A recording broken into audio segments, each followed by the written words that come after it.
Salut les amis, on se retrouve pour une nouvelle vidéo où on va parler de Alexander Isak. Pourquoi? Parce que Alexander Isak a été associé au Paris Saint-Germain pour rejoindre le club dès cet hiver. Alors c'est une info super intéressante. Pourquoi? Parce que c'est possible en fait. Newcastle a annoncé avoir de gros problèmes financiers qui les obligeraient à vendre. Et ça pourrait être même des gros joueurs. Donc ça pourrait être Guimarães ou Alexander Isak. Et quand on connaît les grosses difficultés du Paris Saint-Germain au poste d'attaquant de pointe, du fait qu'on a du mal à finir nos actions, à marquer, et voilà, Alexander Isak pourrait être ce profil justement qu'il nous manque, puisque le Paris Saint-Germain a eu la rumeur Gyökeres. Alex Isak, c'est un joueur un peu plus jeune qui, du coup, au moins en termes de jeunesse, pourrait potentiellement correspondre au projet. Les amis, avant de continuer la vidéo, n'hésitez pas à vous abonner à la chaîne, c'est super important pour moi.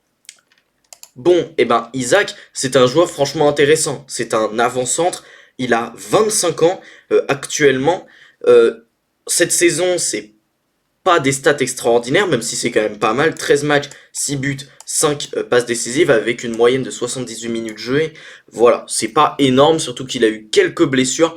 Et en Carabao, là c'est 2 matchs, 1 but et une passe décisive. Voilà. Donc, Isaac, c'est intéressant cette saison, mais je vais vous montrer un petit peu toutes les compétitions et je vais vous montrer sa saison de l'année dernière, qui est absolument excellente avec Newcastle, où il est littéralement à 30 matchs en première ligue, à 21 buts et 2 passes décisives. Bon, même si cette saison il a déjà battu son record, enfin son total de passes décisives de l'année dernière, il en est déjà à 3, donc c'est un attaquant qui peut parfois participer au jeu. Et voilà, si on regarde toutes compétitions confondues, c'était 40 matchs et 25 buts.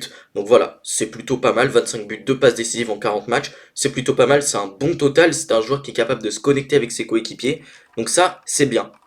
Maintenant, Isaac, c'est un profil très particulier. Si on va un petit peu sur son FBRF, on se rend compte que c'est pas forcément le meilleur en Europe dans toutes ses capacités. Il est juste bon partout en fait. Donc si on regarde les non-penalty goals, cette saison c'est un peu plus compliqué, mais il est quand même à 0,56, c'est un plutôt bon total. Au niveau des non-penalty expected goals, là c'est quand même un joueur qui se retrouve souvent, qui se retrouve souvent avec de grosses occasions de marquer, qui a beaucoup d'expected goals. Donc voilà, 84% c'est bien, 84e percentile c'est bien. Les tirs totaux, là, c'est un joueur qui se retrouve pas forcément énormément en possession de tir, mais ça évidemment, il faut le relativiser. Pourquoi? Parce que Newcastle, cette saison, c'est un peu compliqué. Au championnat, on les voit, ils sont 12e, ils sont en galère depuis le début de la saison, ils ont vraiment énormément de mal à performer. Ils ont fait un mercato qui est pas énorme dû à ses soucis financiers. Donc voilà, Newcastle, c'est un petit peu compliqué, donc forcément les stats d'Isaac sont un petit peu à prendre en compte, c'est-à-dire que ces stats d'Isaac sont pas forcément excellentes, mais en fait c'est Newcastle qui est pas bon.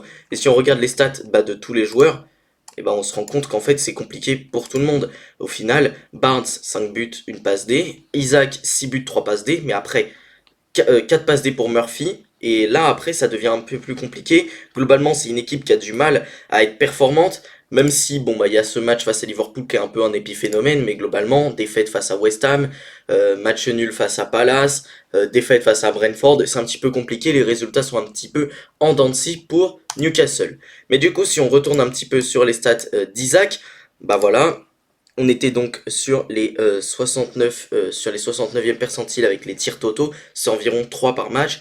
Au niveau des assists, il est 69 percentile également, donc meilleur que 69% des attaquants en Europe. C'est pas énorme non plus, 0,17, mais voilà, ça aussi ça peut s'améliorer, surtout que il est de plus en plus fort dans ce domaine, c'est un joueur qui arrive de plus en plus à se connecter avec ses partenaires. Au niveau des expected assist goal, c'est à peu près, c'est pareil que pour les expected goals, c'est franchement correct par rapport aux autres attaquants en Europe. Et là, si on fait évidemment les deux, c'est également 84, du coup c'est plutôt logique. Il est à 0,71, donc c'est un joueur qui est tout de même assez décisif, donc ça c'est bien. Au niveau des actions menant à un tir, il est 80e percentile, donc ça c'est bien également. Au niveau des passes Bon bah c'est pas énorme, par contre au niveau de la réussite des passes, c'est quand même un joueur qui est plutôt propre pour un attaquant de pointe. 76,6% de réussite dans une zone aussi haute sur le terrain, c'est plutôt correct. Pour les passes progressives, c'est un joueur qui donne quand même quasiment 3 passes progressives par match, c'est plutôt bien, surtout que comme je l'ai dit, il se retrouve très haut sur le terrain. Surtout que c'est un joueur qui prend souvent la profondeur. C'est vraiment un attaquant de profondeur, Alexander Isak. Il va utiliser sa grande vitesse pour marquer. C'est un joueur qui peut également parfois prendre un petit peu le côté gauche pour re-rentrer. Donc ça peut être également intéressant à prendre en compte. Et dans les progressives carries, bon bah c'est un joueur qui porte énormément le ballon. 91e percentile, meilleur donc que 91% des attaquants en Europe, et il est à 2,71 par match, c'est très fort. Au niveau des nombres de défenseurs qu'il a dribblé, bon bah il est quand même 89e percentile avec 1,39, c'est également très très fort comme statistique.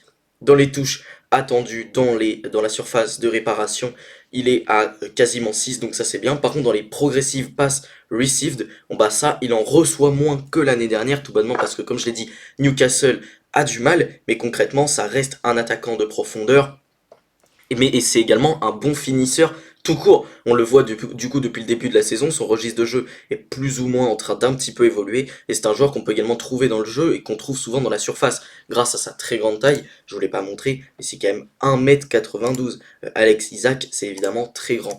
Et là, on voit également que son activité défensive est plutôt pas mal. 0,87 blocs par match, 84 84e percentile, c'est plutôt correct. Et le reste, bon bah c'est pas terrible, mais c'est pas ce qu'on lui demande, c'est un joueur qui est purement à vocation offensive.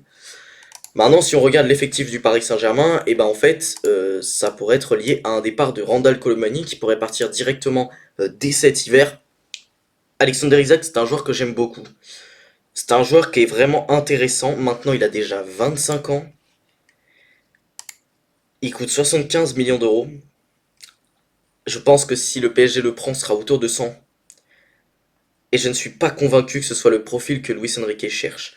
C'est un joueur qui est certes capable de se connecter avec ses partenaires, mais qui reste un attaquant de profondeur. Luis Enrique, c'est un coach qui a beaucoup de mal à exploiter ça.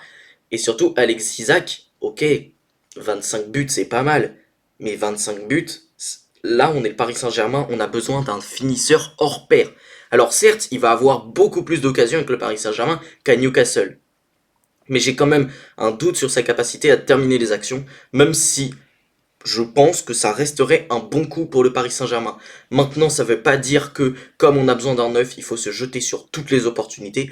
N'empêche que là, dans l'état actuel des choses, Alexander Isak, je prends tout de suite, même à 100 millions d'euros, je m'en fiche. Je le fais maintenant parce que 25 ans, je l'ai dit, c'est déjà plutôt vieux en vrai pour un joueur de football. On établit souvent que la progression d'un joueur se termine autour de 26-27 ans. Là, on va dire qu'il a encore 1 ou 2 ans pour encore progresser un petit peu, et ça peut être sympa de le faire sous Luis Enrique. Je pense que Luis Enrique pourrait lui apprendre pas mal de choses sur la tactique.